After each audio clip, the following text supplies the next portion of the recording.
What if I told you standing out as an influencer isn't about doing more? It's about being better, sis. Let's talk about how to build a brand that's uniquely yours and that people obsess over. With 2025 on the brink, everybody wants to be an influencer. How are you going to stand out in a saturated market? How? Today, I'm going to be sharing personal branding tips that will help you rise above the noise in this saturated market. Let's get into it. Hey guys, welcome back to the Purpose Brand Management YouTube channel. If you're new here, my name is Bree. I help influencers and business owners with their online presence and creating a strong, powerful brand online. If that sounds like something that you're interested in and want to do for your own brand, go ahead and hit the subscribe because I drop massive gems here every week, twice a week. So one thing I love to talk about is brand positioning in UVP. But what is UVP? UVP is unique value proposition. This is one of my favorite terms. Like, look at the smile on my face. I love this topic. I love this topic because this topic is slept on and nobody actually wants to get into that and what sets them apart when they're saying, oh, I want to be a creator. I want to be an influencer. I want to be all these things. They don't really get into that. So I'm going to get into that. What makes you stand apart from everyone else? This is going to be very, very hard for you to figure out, and you're not going to be able to figure this out overnight. This may take some time planning, pre-production, right? If you're in beauty, lifestyle, and wellness, because these are really, really saturated markets. Honestly, in my opinion, a lot of things are saturated right now, not just those, but for the type of clients I work with and for the type of people who are looking really to get into this, it is within those niches. Now, when you're looking and you're like, okay, what can I do different? Here's the main thing you need to be focused on. It's not what can you do different or what specifically am I interested in that I can potentially position myself online in. What are you actually good at? I think a lot of the time we find that we want to pursue passions on here. And sometimes passions are great, but passions will fade because once you put passion with a dollar sign on it, it is no longer a passion. Now this is something that may bring you to burnout. In the future, you might not even like, right? So when you're thinking about, okay, what type of content should I be creating so I can stand out in an oversaturated market? You need to think about what am I so good at that people literally will have to come to me. That's the key. You guys that may know or may not know a little bit about my own story, I've worked with a lot of brands on their social media pages and helped them to grow, help them with positioning, help them with influencer marketing, whatever the case may be. And for years, I tried to create personal content that had to do with what I was feeling in the moment. Okay, I like to work out right now, so I'm gonna post workout. Okay, I like luxury beauty products, I'm gonna post luxury beauty products. Okay, right now I'm gonna talk about my dating life, whatever the case may be, right? All of these things are great. Humans are moody. Humans' interests change all the time, right? So it's like if you're going to pursue something and you're not going to be able to sustain it within a year, you're going to quit because you don't even like to do it anymore, you're going to find an issue. But I sat down and I said, what has been consistent with me for at least the past 3 years? What is something I've always done? What is something I'm just so good at that people have to listen? And that is why I started making content about what I do during the day, what I do around my job. I didn't want to make content around that, but then I was like, you know what? I'm already doing this. If I want to take this serious and treat this like a business, why not bring my business to online? And why not monetize on it, right? So that's what you need to think about. And those are the hard questions you have to ask yourself because a lot of people want to make money on their passion projects. Let your passion be your passion. Let your hobby be your hobby. Everything doesn't have to be brought to the internet. You get what I mean? So it's like, figure out, like, I want to give you a great example. You may say, girl, I love doing makeup. Like, makeup makes me happy, or like, I love gardening. Gardening makes me happy. Awesome. But you know that like you're a serial budgeter. Like your financial literacy is 10 out of 10. Like you went from having $80,000 in debt to $0 in 2 years. That is awesome. That is amazing. And most people cannot do that. In that situation, what should you be making content about? You like gardening, you like makeup, and you love it, but you're really good at finance. Guess what you should be making content about? If your goal is to make more money, finance. You should be making content about that because you're better at that than everyone else. And if you do that, now you're positioning yourself. And once you're able to position yourself as this is the go-to person for X, you've won. You've won the game.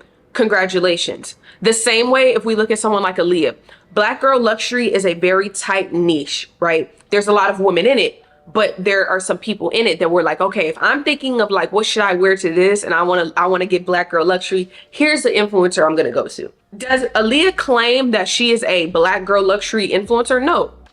She has positioned herself in that way based on what she's good at and what she has. So think about that the next time you're thinking about, okay, what is my unique value proposition? What makes me different? Once you start to treat this like a business and not a passion project and a place for your friends to all come and click up and talk and like each other's stuff, once you start treating it like a business, you will view how you make content different, and you will view, maybe I should make content about this instead.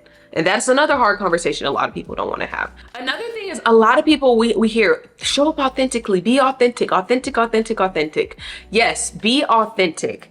But the problem is, a lot of people don't want to actually talk to their audience and tell them they're like, it's awesome that you were able to get rid of like $80,000 of debt in 2 years, but how? What made you do that? Why did you even want to do that? Share that with them. You have to invoke some type of emotion in people for them to engage. And people are missing the mark there. Like, a fitness influencer could get on the internet and start dropping gems and saying, oh, this is the exercise I did today. This is what I ate today. But how much more powerful would that be if she was like, I was diagnosed with PCOS and I gained 50 pounds. I was getting a lot of abnormal hair. My gut health was poor. I was really at a low place and I just didn't think I could come back from it. And X happened and I told myself that I would start this journey. Now you've reached people who are also in that same place. Like, wow, I had no idea. I thought she was just another fitness influencer. Right? You've given them a reason to really hang on because you've invoked emotion and because you are different, because everyone's story simply isn't the same.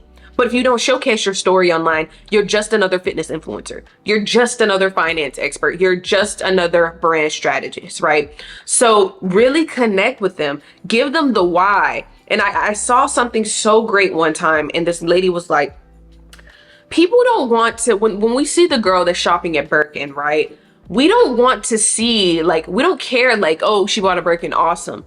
We want to know, what are you doing in your daily life to afford a Birkin?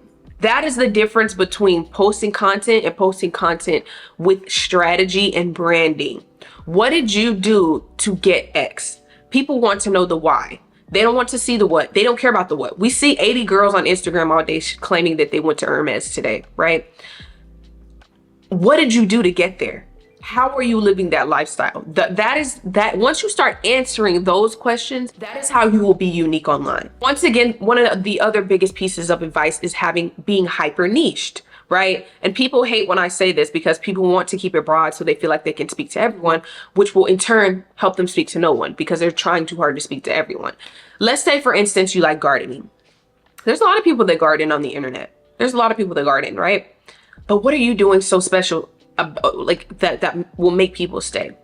Maybe you're a gardener that's only specializes in flowers, or maybe you're a gardener that only grows vegetables, fruits, and you live in Chicago. Or you're a gardener that also speaks to your plants. I see that a lot. There are a lot of people randomly that say like speaking to your plants helps them grow. Maybe in every video before you start planting or talking, you start speaking to your garden, and you start whispering to your plants. Like, that's something so unique that I really like. I hear people do this. I see it one-offs, but if you started your video with that every single time, wow, this is number one, helping your brand identity, your brand voice, because now we have this visual identity. Every time we see this video, we know in the first 5 seconds, Alexandra is going to speak to her plants and speak life into it. I wonder what the affirmation will be today. I wonder where her plants are growing to, because we saw her start on this journey and the plant was this big before she started speaking into it, and now it's here. So number one, you have to create this journey for them, but you also have to create this unique thing and this unique pattern